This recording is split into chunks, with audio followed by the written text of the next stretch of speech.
anywhere or? You're good.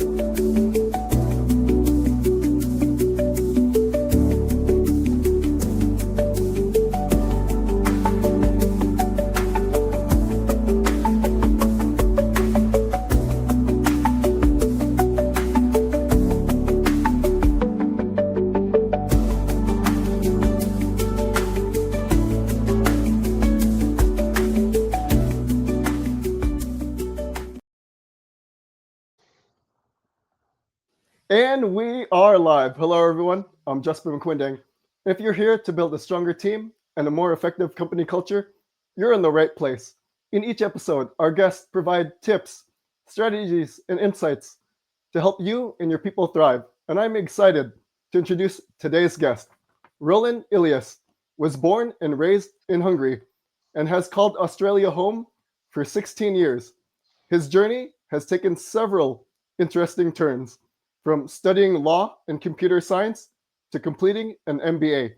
Over time, Roland discovered a passion for the people side of business, where human resources, business administration, and organizational psychology intersect.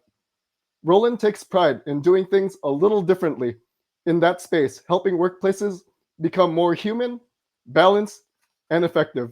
His work is guided by a belief in combining structure with empathy to create better ways for both people and organizations to grow together.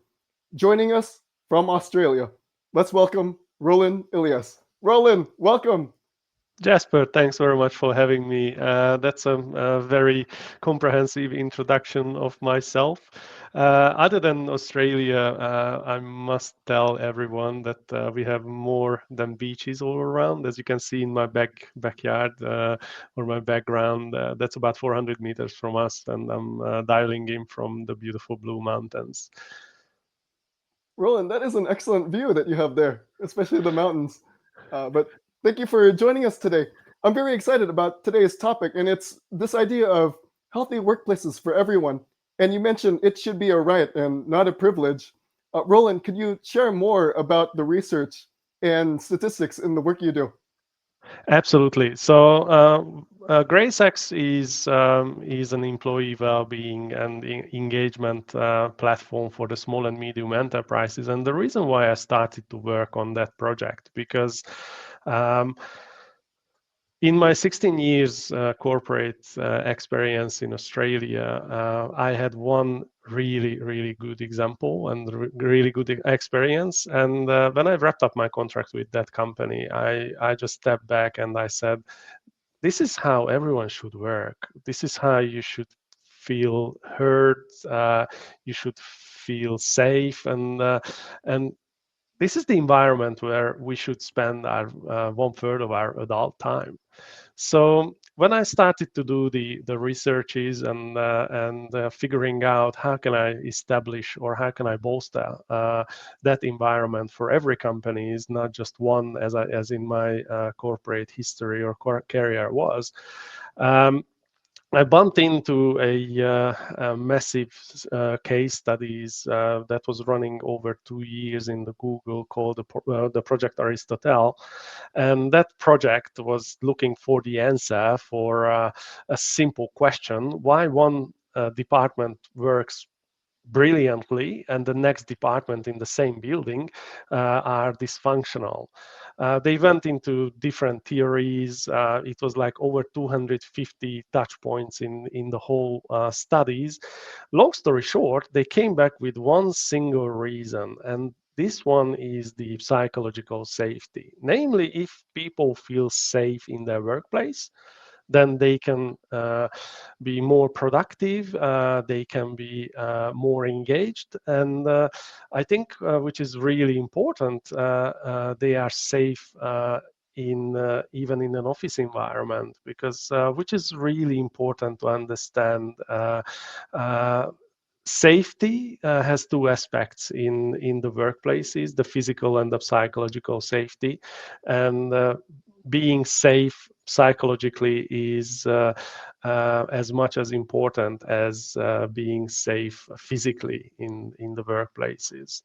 So, for example, Gallup's just ran recently, a couple of months ago, a case study here in one of the council in northern New South Wales. And what they have found that after they improved the engagement in their team, actually the physical number of physical injuries have declined as well. So there is a direct correlation between the physical safety and the employee engagement.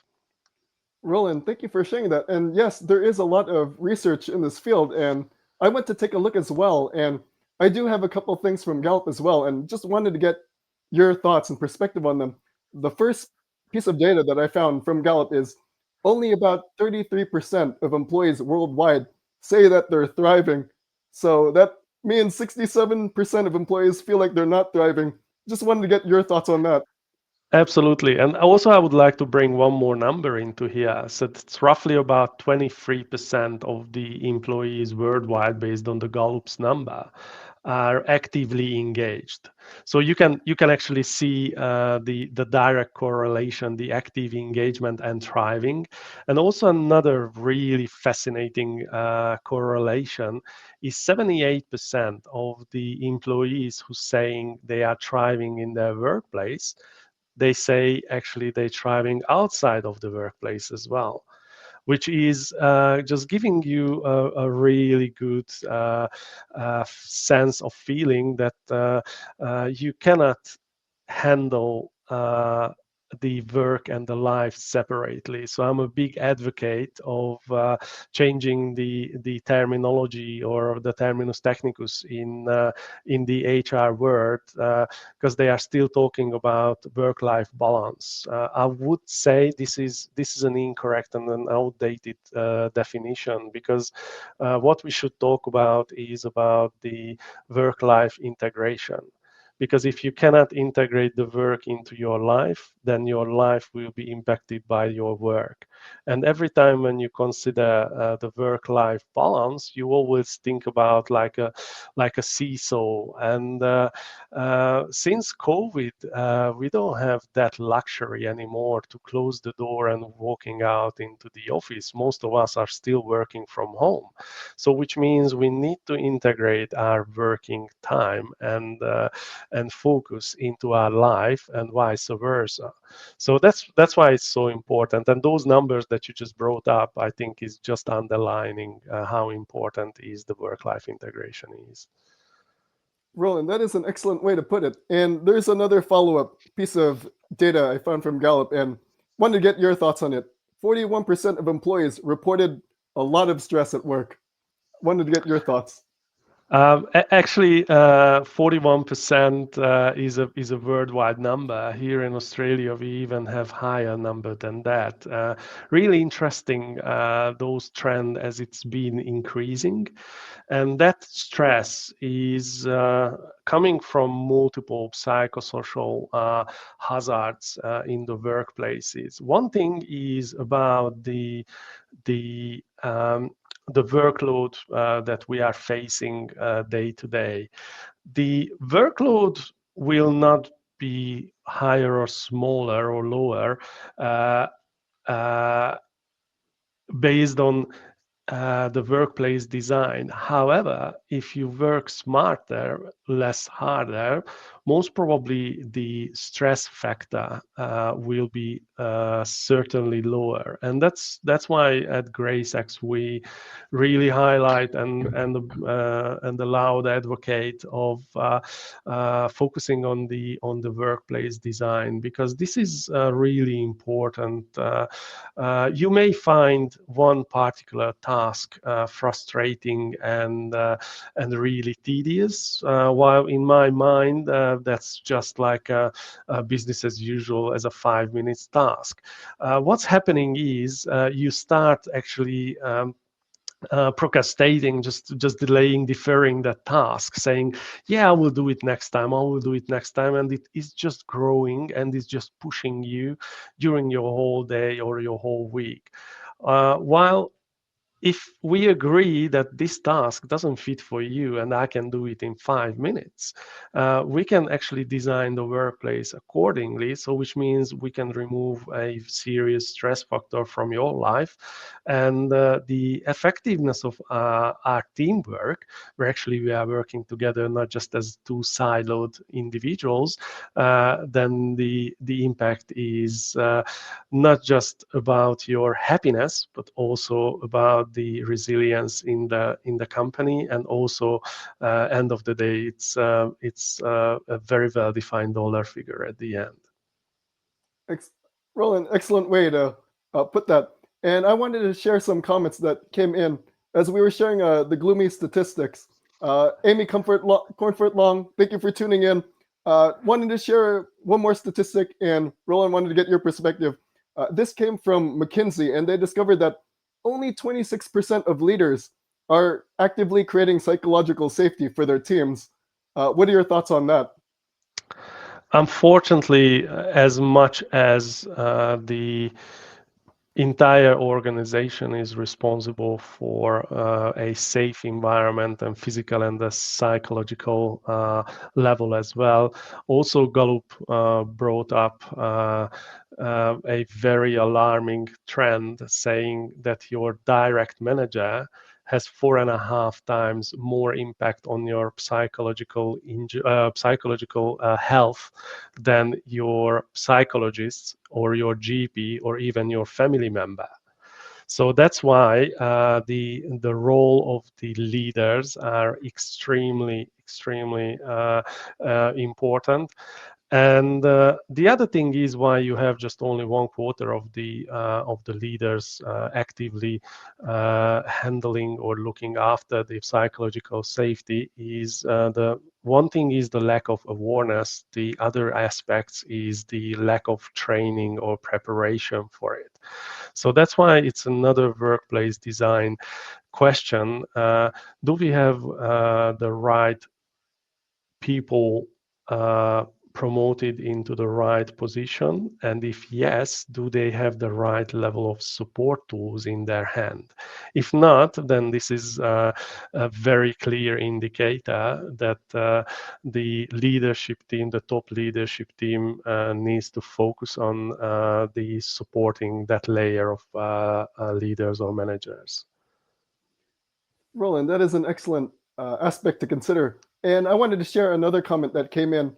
I want to thank Angela Six for joining us on the topic of work-life integration, work-life harmony. Wanted to get your thoughts, Roland.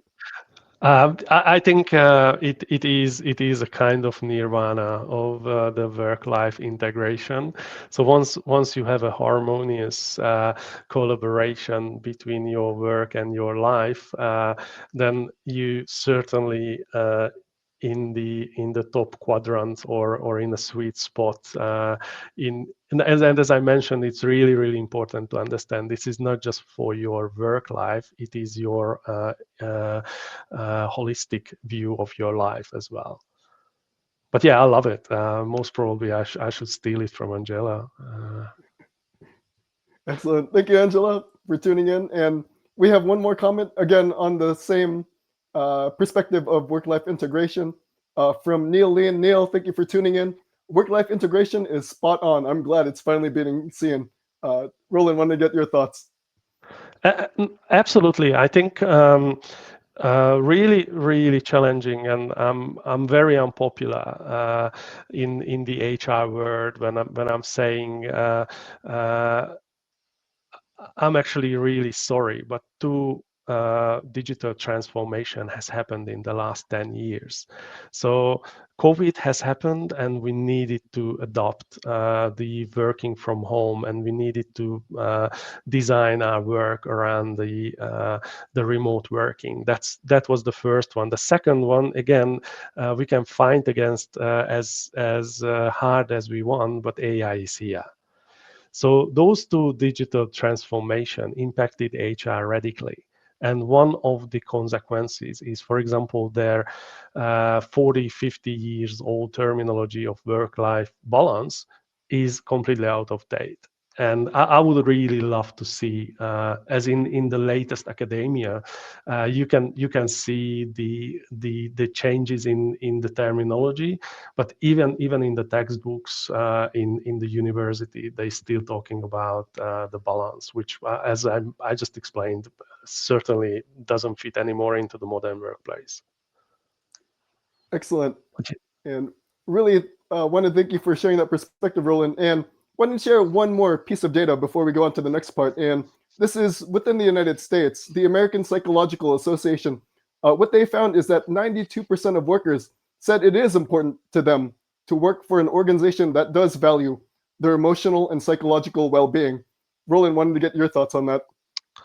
Absolutely. So, particularly if you have a look, the younger generation, for them, this is a do it or leave it condition. So, as you can see, the younger generation, the Generation Y and the Generation Z, they can jump much faster and much easier from one job to another. In my generation, with Gen X, we had this model. We spent decades in one workplace. The older generation, they spend their whole life into one workplace. Now this has been changed. Again, another thing that needs to be considered in the workplace and the workplace design, and really important to see that in the new world, or in this modern workplace, as they call it recently, the psychological safety, the purpose of your work, those two things together are critical. If one of those are not fully supported or available, then the employees will move away. And it's really important to understand the employee churn is no longer just about 15-20% of the annual salary of the employee who's leaving the organization. The latest research is which is showing multiple layers of visible and invisible costs of an employee who left your company, that they are talking about 150% of the annual salary of an employee. This is built up by multiple costs, as I mentioned. One is like, once I have submitted my resignation, that I have like 30 days. During that 30 days, you can expect the bare minimum from me. So which means for 30 days, you have a decreased productivity from the employee. Then you need to find, first of all, you need to offboard that employee who resigned. So you need to have your team involved of the offboarding process, the exit interviews, understanding the exit interviews impacting to workplace design. Then you need to start hiring someone, which as of right now, perhaps it's a bit easier, as many people lost their job, but also it's harder as well, because you have hundreds, if not thousands, of candidates for every role. So that takes like 3-6 months to find the right person. Then once you find the right person, it's coming again the opposite. So you need to overload your team to train that new person and integrate into the team, and the lost IP that we haven't even spoke about it. So 150% of an annual salary of an employee, that's a massive cost. If you can prevent that, then you won. Absolutely. Roland, those are very significant considerations to think about. And I wanted to bring up one more comment that came in. Trent True, thank you for tuning in. Trent mentioned healthy workplaces also mean strong teams that uphold this ideal in the fullest, emotional intelligence, plus project management. There are a lot of moving parts, and I think that tends to get overlooked. Roland, wanted to get your thoughts on that. I cannot agree more with Trent. I think it's a great comment, and uh, it's exactly just validating that we have discussed in the last couple of minutes, because the only one thing which is constant in the modern workplace is change. And one of my favorite quote, or one of my favorite person to quote from, is Edward Deming. He was the American Bureau of Statistics director for years, if not decades. And he said, uh, change is not necessary neither to survive. So I think this is what's happening in the modern workplaces. We must change. We must follow the trends, the requirements which are just coming virtually every month. So later on, back to the old time, even in the software development time when we have the waterfall model. Once we built a plan for 1 or 3 years, we could just follow the milestones as a waterfall, and that was completely fine. And it was even revolutionary in the 70s and the 80s to use that model. Then once we arrived into the year 2000, 2010, then that model was like the biggest blocker of the effective improvement or project development. And that's why in the software world they came out with the agile methodology. And that agile methodology, which based on the continuous improvement. Same thing what we do in GRACEX. That's why we check in with the employees every fortnightly. And we have recurring questions on 3 months and 6 months as well, because we need to understand where the baseline is. And if anything above or below the baseline, then we need to immediately do leadership actions. And it's really important.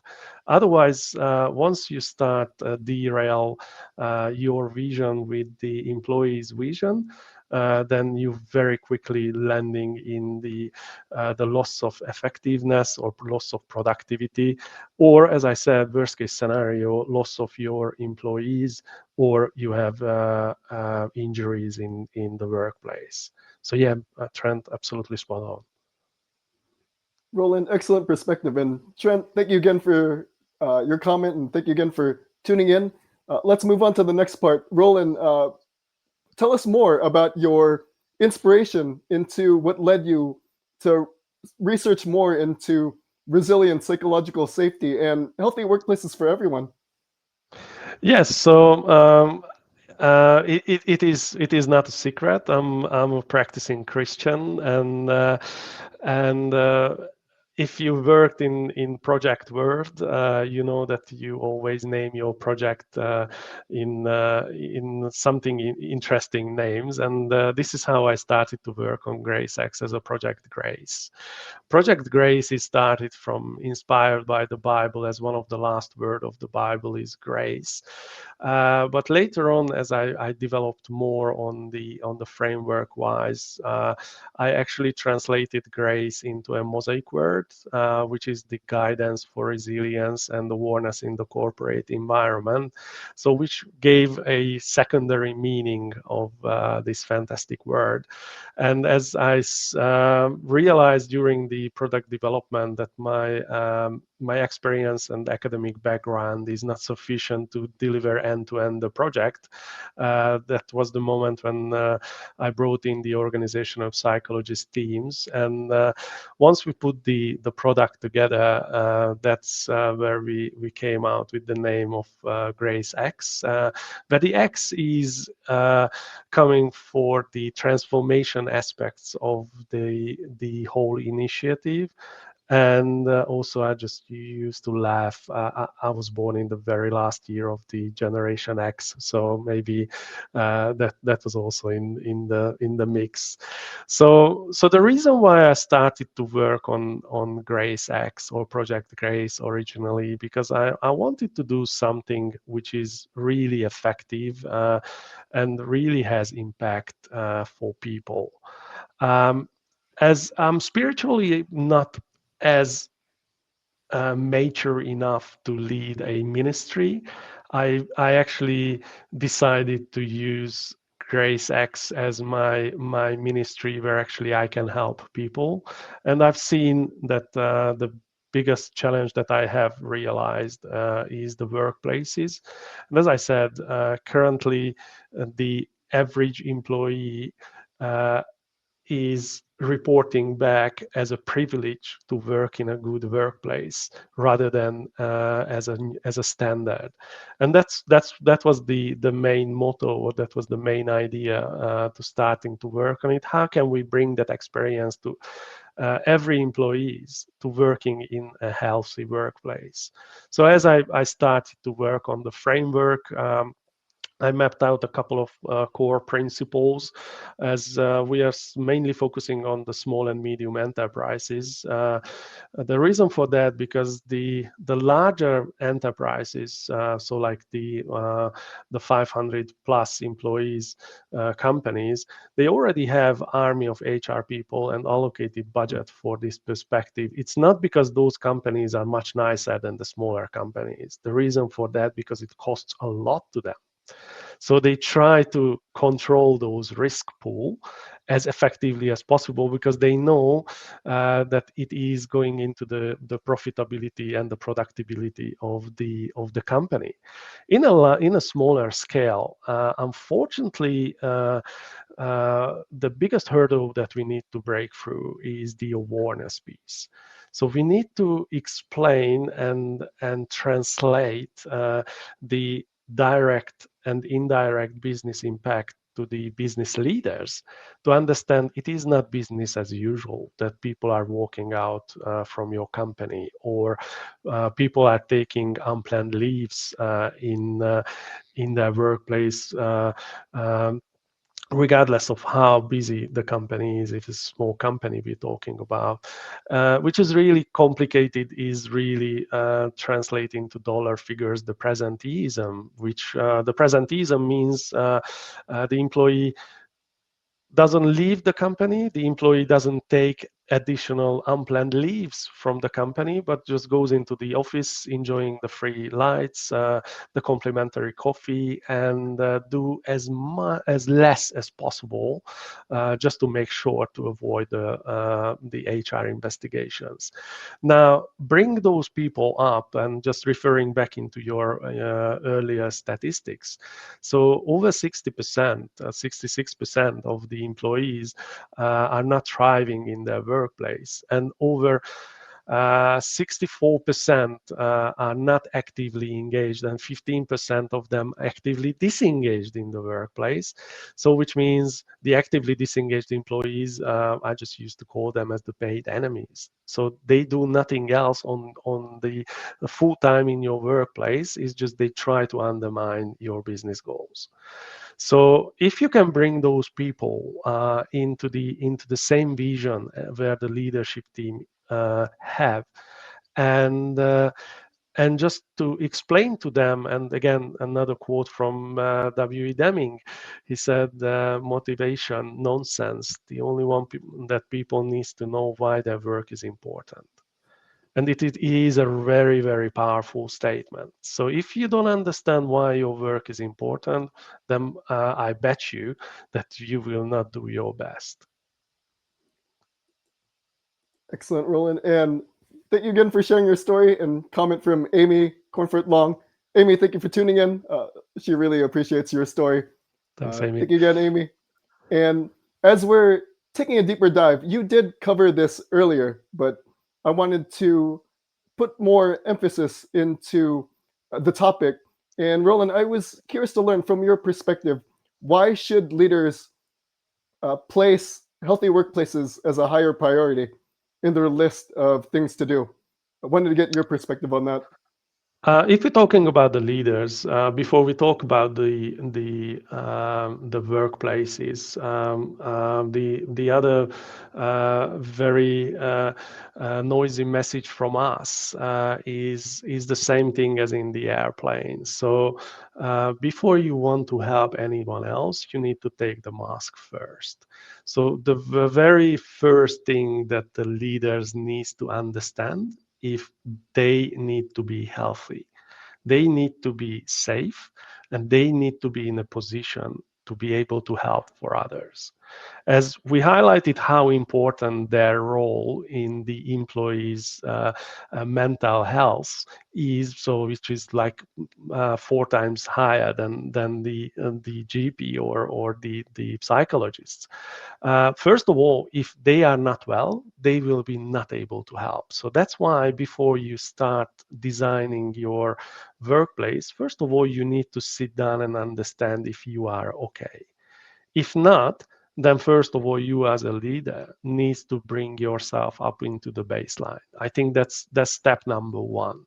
Step number two, of course, you need to build all the effective controls into the risk management in your psychosocial hazards risk management in the workplace, which is I'm pretty sure all of you guys are familiar with those terminologies, but the key points is the burnout and um the uh, the work stress related absence usage are really the highest uh, risks in the workplaces. So first of all, this is what you need to understand how and what needs to be managed. Australia is in a very advanced stage in managing the psychosocial hazards in workplaces, and the government prepared a framework which is I would say it's a really useful, as in the risk wheel where you identify the risk, you define their priorities, you introduce the control, and you assess again, and you just start that cycle again. But the very important thing is the employee consultancy needs to be in place during the entire cycle. So what I used to say is in the old monarchies, like in the 17th, 18th century, the kings used to say, I do everything for you, but nothing with you. This approach doesn't work anymore in the modern workplaces. All the changes, all the design items that you're just adding in, looking after your employees, needs to be consulted with the employees, because most probably you have a great idea that you think will be fantastic to everyone, but if you never ask, is it really fantastic to everyone? You would be surprised. Also, a Gallup or even Safe Work Australia numbers are actually corresponding with the Gallup's number. That if you ask the leaders, they are saying about 70 to 80% saying that the psychosocial risk has been effectively managed. If you ask the employees who actually live in the workplace, that's about 40%.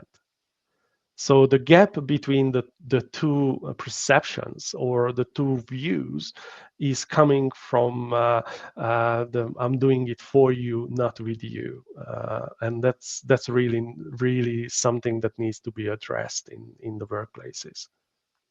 Roland, you brought up very good points, and that leads to a comment that someone shared, and this is from Trent True, and Trent mentioned that is a key gap. So many experts cannot translate their work or its value into an accessible language. Storytelling is the ticket, but it's not often encouraged, especially in academic and corporate worlds in this regard. Roland, wanted to get your thoughts on that. Trent, you should join to Jasper next time, because I think you have excellent points in here. Certainly, the biggest challenge that we see during the GRACEX implementations in companies is is the communication or the language.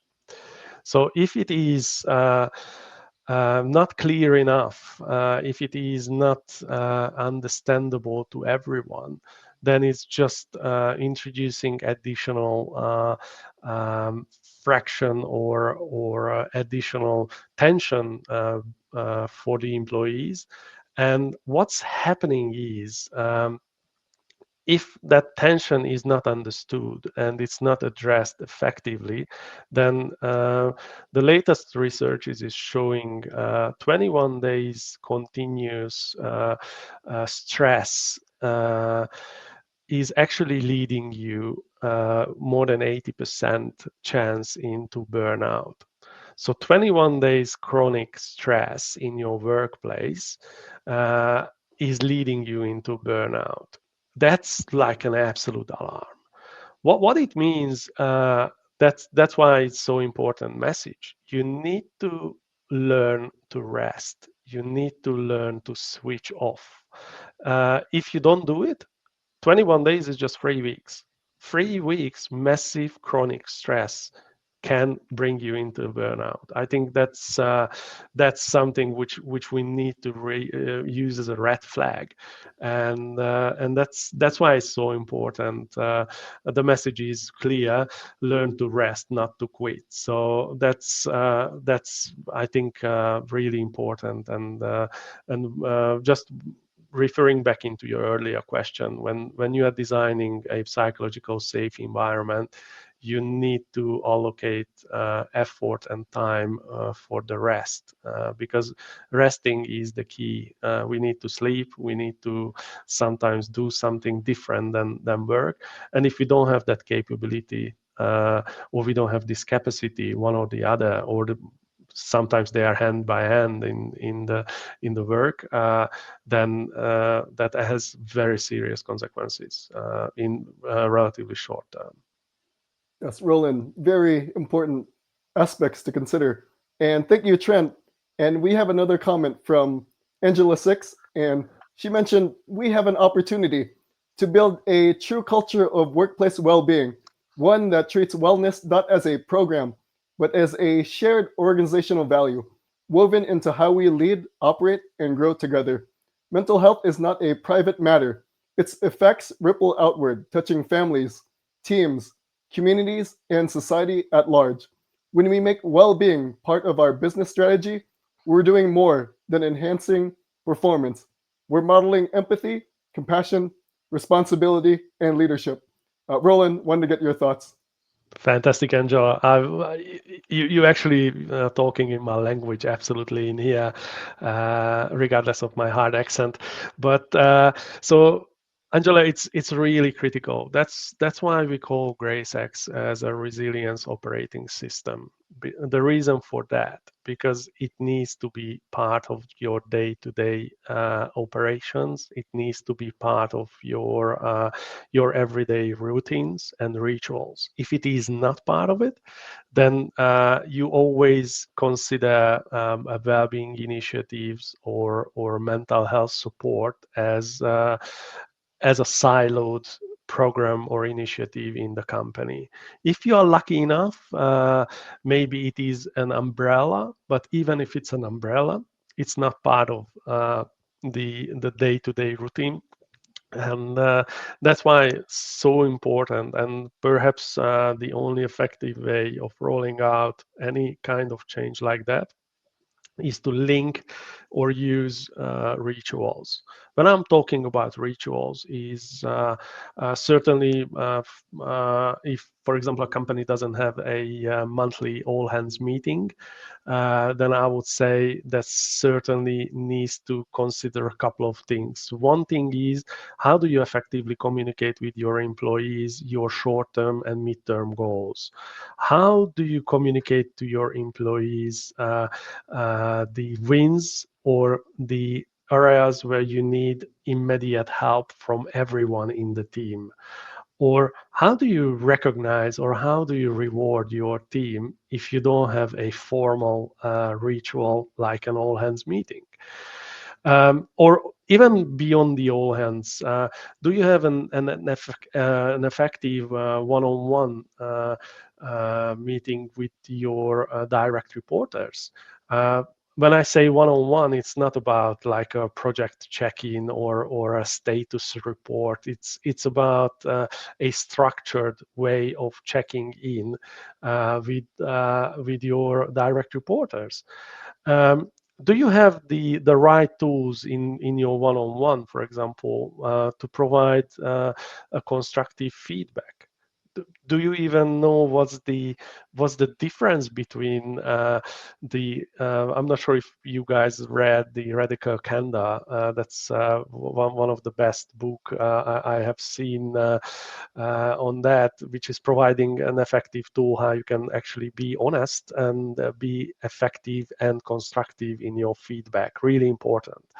Or the other thing is, do you have like simple rituals in your office where you celebrate if something exceptional has happened between the employees or with the individuals? If you don't have it, the answer is then it certainly requires some additional work effort. But as you can imagine, those things are not expensive. Those are just super effective. I think that's the main message. Great insights, Roland, and thank you, Angela. And let's consider the workplace. Roland, what are some early warning signs that a workplace is becoming unhealthy? Um, uh, as funny as it sounds, but the loudest sign of the unhealthy workplace is the silence. So if employees don't share their ideas, don't share their concerns, don't comment anything on personal or even business related decisions or consultations, then I can say this is the loudest sign of an unhealthy environment. The this one is hard to measure, but there are also tangible or measurable, if you want, KPIs you can link into. One is certainly the number of employee churn. So if it is above 5%, which is roughly all around the world, is the understandable level. If it's above 5%, then it's an indicator that something needs attention. When I say something needs attention, it could be for example, the salary, it could be the managers, it could be the workplace design. As I said, it has multiple aspects, but certainly if you have over 5% employee churn, I would say that would require attention. The other thing is the average number of unplanned leave, or how we call it, the absenteeism. If it is more than 7 days, so those are the days when you say, "Oh, I don't feel working today, so I'm just calling a sick day." I'm not talking about the real sickness in here. What I'm talking about is the concept from the employee saying, "My workplace is not important enough, or my personal well-being is more important than the workplace, and I don't care about the consequences." The challenge with the absenteeism, that means if you don't show up in your workplace, that means someone else needs to do your job. And if it is more than 7 days a year, that's also a very good indicator that you need to look after your employees better, and you need to understand if everything is in the right place. Let me stop in here because I would talk otherwise hours. Roland, those are great insights. But on that note, how can we empower employees to speak up about the toxic workplace without fear or judgment? Number one is you need to acknowledge there is a problem that needs to be addressed. Once you acknowledge this problem, that's almost as hard as in AA group when you say I am alcoholic. It's really tough statement saying I'm hearing your feedback, and based on your feedback, or based on the lack of your feedback, I feel like we need to address that. That's number one. Number two, it needs to be a two-way conversation. As I said, the employee's involvement needs to be in every stage, in the risk assessment and also the control implementation. The third thing is, and this is where GRACEX brought a slightly different approach from the other platforms that you have on the market. What we do is we establish a two-way conversation between the leadership team and the employees, where the employees are providing their anonymous feedback, and our organization of psychologists translate that one into actions, direct actions into the leadership team. So the leadership team's response is not just words, but also actions, which are actually visible fortnightly or monthly in the workplace. That means once you establish this very simple dynamic saying, I have a word, you are not just hearing, but you are actioning based on that, that is actually building up trust in your workplace. And in my view, this is the only one way how you can start building up from ground zero. And also, I must admit that this is a very fragile model. So if you break the trust in any time, you can very easily fall back into ground zero again. So you need to be really careful of each and every steps. That's why highly recommended to apply some experts' advice in here, because as I said, even the hard work can be ruined very quickly, unfortunately. Great insights, Roland. And in building a healthy workplace, what steps can people take today to make the workplace healthier? Uh, the very first one, ask your colleague, how are you? But before you ask how are you, I just want to give you a very simple techniques from one of our GRACEX Tuesday check-in messages.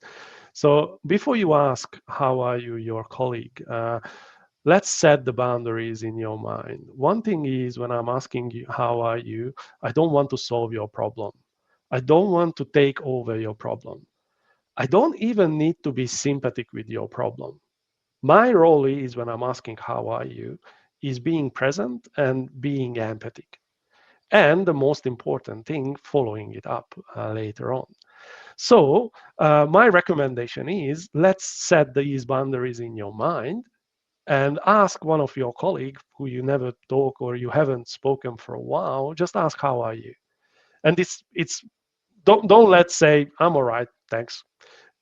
Try to get something which is, for example, in a male dominant environments, really useful and effective tool. For example, instead of asking how are you, ask how are you based on a scale 1 to 10.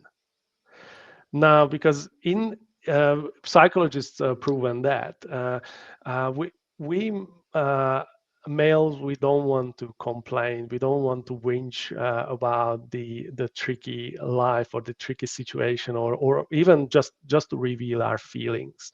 But once it's been translated into an abstract scale to 1 to 10, much easier to say I'm 6 or I'm 4. If you are 4, then it's a clear indicator. Most probably, you need a follow-up question because you are below 5. So yeah, I would say let's start with that. The next will be once you are following it up, most probably your partner will ask you how are you, and that could build a really interesting dynamics and also resilience in the workplace. Roland, those are great insights. And as we wrap up, Roland, what is the best way for people to reach you should they want to learn more about you and the work you do? I highly encourage everyone to reach me out on LinkedIn. I think I'm a unicorn on LinkedIn. So with this name, you just find me. Also encourage you to have a look the GRACEX website or the GRACEX LinkedIn page, as 2 or 3 times a week we publish reports, researches, panel discussions, you name it. And also, please reach me out in a direct message. More than happy to jump into a call and explain more about what we do. And I'm more than happy to learn about finding any synergies between us. If we can help each other, I think that's the main thing. Excellent. And Roland, before we go, what is your final piece of wisdom for our audience? Oh, that's that's a tough one. Again, I called Edward Deming 2 times, so here is the third one. Without data, you're another person with an opinion. Measure what you can, and based on the data, make the best available decision. Excellent. And then wanted to share one more comment. Angela, change is constant. The accelerated pace of AI within the workplace is causing great concern and anxiety, job loss, reskilling need, ethical use. Any suggestions for how managers can address the anxiety? Absolutely. Clarity is number one. There are tasks which could be done way better by AI that we can do human ever. We don't need to.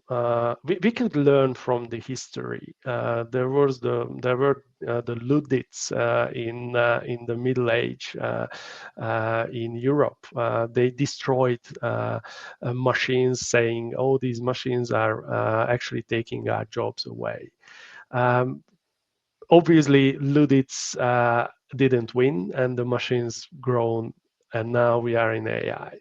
I think the solution is not destroying AI. It's not restricting AI. What we need to do, we need to integrate AI into our work. That's number one. Number two is the managers needs to be crystal clear with the next 2 5 years plan ahead. And if they don't have it, then that needs to be called out into the leadership team. Because if you have ambiguity, that will actually generates fear as it's cascading down into the employees. So my number one call out would be for every managers who don't see clearly the next 2 or 5 years plan in AI, address it immediately to the leadership team, because that means if he or she doesn't have that view, most probably the other employees don't have either, and that is causing a lots of concerns in the employee level. Excellent. Roland, thank you for sharing your insights. Angela, thank you again. And for everyone out there, if you know anyone who could benefit from this conversation, please feel free to share this with them. Roland, thank you again today. Really appreciated today's conversations.